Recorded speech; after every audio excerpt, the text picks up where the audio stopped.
السلام علیکم ناظرین کرام، نئی ویڈیو میں آپ کو خوش آمدید کہتے ہیں۔ پاکستان کی تاریخ کے شاید ڈیفائننگ اور ڈیسائیڈنگ 17 دن کا کھیل باقی ہے۔ کمپنی کے پاس وقت کم ہے اور مقابلہ ان کا بڑا سخت ہے۔ آپ کو اچانک حالات ایسے نظر آ رہے ہیں جیسے سب کچھ تباہ و برباد ہوتا جا رہا ہے۔ یہ تو انہوں نے عمران خان پہ ایک اور قتل کا کیس ڈال دیا ہے۔ پولیس والے کا جو ہارٹ فیلئر ہوا یا اسے برین ہیمریج ہوا، اس کا کیس بھی عمران خان، علی امین گنڈا پور اور باقیوں پر ڈال دیا ہے۔ عمران خان کی بہنوں پر بھی ڈالا جا رہا ہے۔ یہ کیا جا رہا ہے؟ گیم کس طرف جا رہی ہے؟ آپ کو ذرا آگاہ کرتا ہوں، کیونکہ جو کچھ سامنے ہو رہا ہوتا ہے پاکستان میں، کبھی بھی وہ اصل میں نہیں ہو رہا ہوتا۔ بہت سارا وقت گزر چکا ہے اور آپ نے سنا کہ ریڈ لائن ہے، سب کچھ ہم نے سن لیا، اور اب یہ ہے کہ عمران خان کے رابطے بھی ختم ہو گئے، بہنیں بھی اندر ڈال دی گئیں۔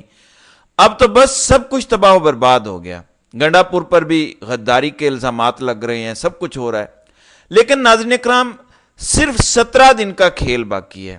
آپ مجھے بتائیں ذرا کہ اگر آپ کے پاس آئینی ترمیم کے لیے نمبرز پورے ہوں اور آپ حکومت ہوں، تو کیا آپ فوری طور پر اسی ہفتے اجلاس بلا کے آئینی ترمیم نہ کر لیتے، جبکہ آپ کی بقا کا مسئلہ ہو؟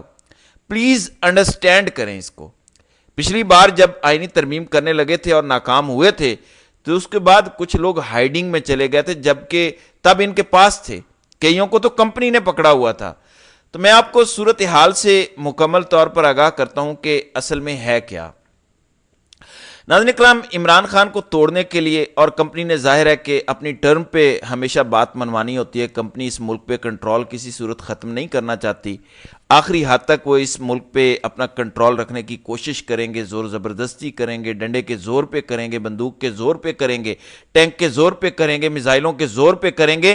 یہ آخری وقت تک وہ کریں گے، جب تک وہ کر سکتے ہیں کریں گے۔ تو یہ چیز تو ذہن سے نکال دیں کہ وہ خان کو ویلکم کریں گے کہ آپ آ جائیں، سویلین بالادستی لے آئیں، آرمی چیف آپ کے انڈر کام کرے گا، اور بس ایسے نہیں ہونے والا۔ خان کی شرائط کمپنی کو کسی صورت قبول نہیں ہے، لیکن میں آپ کو حالات بتاتا ہوں کہ کس طرف جا رہے ہیں جو سامنے نظر آ رہا ہے۔ یہ جو آئینی ترمیم لانی ہے، یہ نواز شریف کی ضرورت ہے کہ نواز شریف کو قاضی فائز عیسیٰ چاہیے، تاکہ جب اگلے سال نواز شریف ایک اور کور کمانڈر کے ساتھ ڈیل کرے، اگلا آرمی چیف اس کو بنانے کی، تو اس کو تحفظ دینے کے لیے قاضی صاحب موجود ہوں۔ کیونکہ ایک کانسٹیٹیوشنل کورٹ بن جائے گی تو وہ بڑی تگڑی عدالت ہوگی اور اس کے فیصلے ماننے پڑیں گے۔ تو نواز شریف کسی صورت بھی موجودہ جنرل صاحب کو ایکسٹینشن دینا نہیں چاہتے، وجوہات جو بھی ہیں، لیکن وہ ایکسٹینشن نہیں دینا چاہتے۔ نواز شریف ہمیشہ یہ چاہتا ہے کہ ہر 3 سال بعد وہ ایک نئے جرنیل سے ڈیل کرے، ایک نیا بندہ چیف آئے جو اس کا غلام بنے اور اس کے لیے کام کرے۔ اور نواز شریف کو غلامی میں ایبسلوٹ غلامی چاہیے ہوتی ہے۔ باجوہ نے کتنا خیال رکھا نواز شریف کا، سوائے اس کے کہ نواز شریف کی نااہلی ہو گئی جب باجوہ نیا آرمی چیف بنا۔ پھر اس کے بعد باجوہ نے کیسی خدمت کی آپ دیکھ لیں، اڑن کھٹولے پہ لندن بھجوایا، ڈیل کی، واپس آئے سارے، نون لیگ کو حکومت لے کر دی، عمران خان کو ایک دن کام نہیں کرنے دیا۔ لیکن نواز شریف نے اس کو دوبارہ ایکسٹینشن نہیں لینے دی، حالانکہ وہ لینا چاہتا تھا۔ پہلی بار صرف اس لیے ہوئی کہ وہ کوئٹ پرو کو تھا کہ ڈیل ایسے ہی ہوگی۔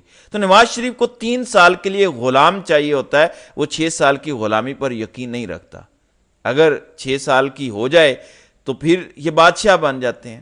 نواز شریف کا یہ خواب تھا پنجاب پولیس بنانے کا، فوج کو، وہ اس نے پورا کر لیا ہے۔ جب آپ ہیڈ کو قابو کر لیتے ہیں تو نیچے سارے ہی غلام بن جاتے ہیں، لیکن ایکسٹینشن کے بعد حالات بدل جاتے ہیں، یہ نواز شریف جانتا ہے۔ کمپلیشن ختم ہو جاتی ہے کہ اب میں نے ان سے ایک اور ایکسٹینشن لینی ہے، کیونکہ نئی حکومت نے آنا ہوتا ہے ممکنہ طور پر کئی دفعہ۔ تو ایسے میں دیکھنا یہ ہے کہ قاضی صاحب کس کا زیادہ وفادار ہے۔ کمپنی کو یہ لگتا ہے کہ قاضی نواز شریف کا زیادہ وفادار ہے، جبکہ میری ذاتی رائے پوچھیں تو مجھے تو وہ کمپنی کا زیادہ وفادار لگتا ہے۔ لیکن چلیں، اگر اس اسیسمنٹ کو مان بھی لیں تو آگے چلتے ہیں۔ اب اگر قاضی صاحب نہیں چاہیے کمپنی کو اور وہ صرف نواز شریف کو چاہیے، تو نواز شریف کو اگر قاضی ترامیم میں نہیں ملتا، جو کہ فضل الرحمان کی بھی ڈیمانڈ ہے کہ ریٹائر ہونے دیں قاضی کو، پھر ترمیم کر لیں یا ترامیم کریں بھی، تو اس کا اطلاق قاضی کی ریٹائرمنٹ کے بعد ہو، تو نواز شریف کا کیا فائدہ ان ترامیم سے؟ آپ مجھے بتائیں۔ نواز شریف تو اپنی ذات کے خول سے آگے دیکھ ہی نہیں سکتا، وہ کیسے وزیر اعظم بن سکتا ہے؟ اس کی بیٹی کا کیسے آگے مستقبل بہتر ہوگا سیاست میں؟ اس کو تو صرف یہ چاہیے، اس کو اور کچھ بھی نہیں چاہیے۔ اسے پتا ہے ووٹ اب ملے گا نہیں، اور مجھے ایسا غلام چاہیے جو ہمیشہ آگے مجھے بھی جتوائے، میری نسلوں کو جتائے، مریم ہو، پھر جنید ہو، پھر باقی سارے ہوں، اور یہ سلسلہ چلتا رہے۔ اس لیے آپ کو بلاول نظر آ رہا ہے حرکت میں، وہ زیادہ آئینی ترمیم کروانے کے لیے اتاولا ہوا جا رہا ہے، جا کے وکلاء سے ملاقاتیں کر رہا ہے، بڑی سپیچیں دے رہا ہے۔ بلکہ بلاول جس نے کبھی انٹرویو نہیں دیے تھے، وہ اب میڈیا پہ آ کے انٹرویوز دے رہا ہے آئینی ترمیم کے دفاع میں۔ تو بات کو ذرا سمجھیں، یہ صرف بلاول کو وزیر اعظم بنانے کا خواب نہیں ہے، بلکہ اس میں نواز شریف کا انٹرسٹ کم ہے۔ اگر قاضی نہ ہو، قاضی ہوگا تو نواز شریف کا پورا انٹرسٹ ہوگا۔ نواز شریف نے فضل الرحمان کو منانے کی کوشش کی، لیکن ابھی تک کی اطلاعات کے مطابق فضل الرحمان قاضی صاحب کے لیے نہیں مانے۔ تو اب آپ نے سچویشن کو سمجھنا ہے کہ میں کیوں کہہ رہا ہوں کہ 17 دن کا کھیل باقی ہے۔ اگر یہ آئینی ترمیم ان 17 دنوں میں نہیں ہوتی تو میں آپ کو سناریو بتا دیتا ہوں کہ کیوں کمپنی پینک کر گئی ہے۔ یہ ساری تمہید میں نے اس لیے باندھی ہے کہ ان کے آپس میں بھی عدم اعتماد ہے، کوئی وجہ ہے۔ شہباز شریف کے تعلقات تو ٹھیک ہیں، میں نواز شریف کے ساتھ عدم اعتماد کی بات کر رہا ہوں۔ ناظرین کرام، 17 دن کے بعد کا سینیریو سامنے رکھیں، اگر آئینی ترمیم نہیں ہوتی تو سب سے پہلے تو قاضی بوریا بستر اٹھا کے گھر چلا جائے گا، گمنامی کی زندگی ہو جائے گی، جسٹس منصور علی شاہ آ کے کرسی پہ بیٹھ جائیں گے۔ اب آپ ذرا اندازہ لگائیں کہ قاضی جیسا بغض نہ ہو تو کوئی بھی جج بیٹھا ہو، اتنی بڑی آئین شکنیاں ہوئی ہیں کہ یہ نظام تو بچتا ہی نہیں ہے۔ لیکن ہم صرف اتنا سمجھ لیتے ہیں کہ نسبتاً سپریم کورٹ بہتر ہو جائے گی۔ ہم یہ نہیں کہتے کہ وہاں کوئی انقلاب آ جائے گا، نسبتاً زیادہ بہتر ہو جائے گی، لیکن ایک تبدیلی آئے گی اس کے بعد، اور وہ کیا ہے؟ سپریم کورٹ ایک فل کورٹ اجلاس بلا سکتی ہے اور اس میں اپنے سارے رولز طے کر سکتی ہے۔ جو یہ ایگزیکٹو کی اوور ریچ ہو رہی ہے، اس کا رستہ روکا جائے گا، مجھے ایسا لگتا ہے۔ اور پھر اس کے بعد قاضی صاحب کی جو سیٹ خالی ہوگی اور ایک جج کی ضرورت پڑے گی، میری رائے ہے، یہ میرا تجزیہ ہے، اور ظاہر ہے ڈاٹ کنیکٹنگ کر کے میں جو سوچ رہا ہوں کہ عامر فاروق صاحب سپریم کورٹ کے جج بنا دیے جائیں گے۔ یعنی قاضی صاحب کی جب سیٹ خالی ہوگی، ایک جج کی ضرورت پڑے گی سپریم کورٹ کو مکمل کرنے کے لیے، تو قاضی کی جگہ عامر فاروق چلے جائیں گے۔ تب عامر فاروق سپریم کورٹ کا سب سے جونیئر جج ہوگا، اور عامر فاروق کو اگر یہ سارے چاہیں، یعنی سپریم کورٹ کے آگے آنے والے چیف جسٹس صاحبان چاہیں، تو جو اگلے 3-4 چیف جسٹس ہیں، عامر فاروق کو کم از کم اگلے 8-9 سال کے لیے کھڈے لائن لگا سکتے ہیں۔ اگر اس عامر فاروق سے نظام کی جان چھوٹ جاتی ہے اگلے 8-9 سال کے لیے، تو سارا نقشہ ویسے ہی بدل جائے گا۔ لیکن اس کے بعد سپریم کورٹ اگر آئینی ترمیم نہیں ہوتی، اسلام آباد ہائی کورٹ چھرے سے زیادہ تیز ہو جائے گی کمپنی کے لیے۔ میاں گل حسن اورنگزیب تھوڑی سی ابھی میانہ روی کا استعمال کرتے ہیں کمپنی کے حوالے سے بھی، محسن اختر کیانی بھی تھوڑا سا پیچھے ہٹے ہیں، لیکن اوورآل اگر آپ دیکھیں تو اسلام آباد ہائی کورٹ کے ججز پرنسپلی عامر فاروق کے علاوہ سارے اسٹینڈ لے سکتے ہیں۔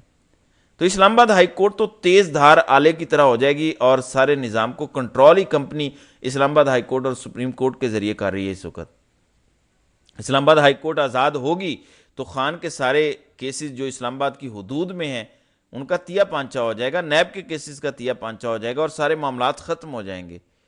سپریم کورٹ نسبتاً بھی آزاد ہوگی تو یہ جو ٹریبیونلز کا معاملہ ہے، یہ جو اسلام آباد کے ٹریبیونل ایشو ہے، یہ جو لاہور ٹریبیونلز کا فیصلہ سنایا قاضی نے، اس کا ریویو ہو سکتا ہے اور دوبارہ سے اصل والے ٹریبیونل ججز بحال ہو سکتے ہیں۔ سکندر سلطان راجہ جنوری میں ریٹائر ہو رہا ہے اگر آئینی ترمیم نہیں ہوتی۔ اس سارے سینیریو کو بتانے کا مقصد یہ ہے کہ کمپنی کے پاس وقت بہت کم ہے۔ اب آپ سمجھیں کہ کیوں زیادہ سختی کی جا رہی ہے۔ عمران خان سے کچھ باتیں منوانی ہیں، ورنہ اگر کمپنی نے آئینی ترمیم کر کے نظام کو کنٹرول کرنا ہے تو خان پر سختی کی مجھے آپ وجہ بتا دیں کہ کیا ہے، کیوں عوام کو غصہ دلا رہے ہیں بار بار۔ عمران خان کے لیے آرڈر ہے کہ ملاقات نہیں کرنی، بہنوں کو اٹھا لیا، جتنے بھی بری ترین خبریں آ سکتی تھی وہ چلوا لی۔ عمران خان پر ایک اور قتل کا مقدمہ کرنے کی کیا ضرورت ہے؟ یہ سب دباؤ کے ٹیکٹکس ہیں۔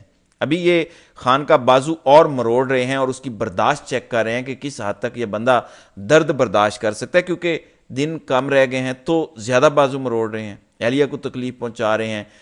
خان کا اطلاعات کے مطابق مشقتی جو ہے وہ ان کے پاس نہیں ہے، لنگر کا وہ کھانا کھا رہے ہیں جس کا کوئی پتہ نہیں کہ سیف ہے نہیں ہے، زہر ملا ہے نہیں ملا، کوئی پتہ نہیں ہے۔ یہ بھی اطلاعات آ رہی ہیں کہ 5-6 دن ہو گئے ہیں ان کے سیل کی بجلی بند کی ہوئی ہے۔ اب گرمی میں ایک بندہ دن رات پنکھے کے بغیر کیسے گزارا کرے گا، آپ مجھے بتائیں، سوئے گا کیسے، سکون کا ایک پل کیسے آئے گا؟ یہ سختی کیوں بڑھائی گئی ہے؟ یہ وہی بازو مروڑا جا رہا ہے کہ 17 دن ہے، ہماری بات مان لو۔ وہ کیا بات منانی ہے، اس کو فی الحال رہنے دیتے ہیں۔ مقصد سمجھ جائیں، بہنوں کو اٹھا کے جیل میں ڈال دیا، پہلے 1 دن کا ریمانڈ دیا، پھر 2 دن کا دیا۔ یہ کیا ہے؟ کیا عمران خان کی بہنوں کو تکلیف دے رہے ہیں؟ نہیں، عمران خان کو تکلیف دے رہے ہیں۔ عمران خان سے کچھ منوانا چاہتے ہیں، اور عمران خان کیونکہ مان نہیں رہے، اور یہ خود جرنیل بھی مانتے ہیں کہ یہ بندہ مان ہی نہیں رہا، کسی قسم کی بات میں نہیں آ رہا، تو یہ ہے اصل کھیل، اس لیے یہ سختی ڈبل ڈاؤن کی گئی ہے۔ تو اس وقت یہ صورتحال ہے۔ اس سے اب اگلے دنوں میں کیا نکل کر سامنے آتا ہے وہ تو ظاہر ہے آنے والا وقت ہی بتائے گا۔ تو ناظرین کرام، آپ کی اس ویڈیو کے حوالے سے کیا رائے ہے؟ آپ اپنی رائے کا اظہار کامنٹ سیکشن میں ضرور کیجیے گا۔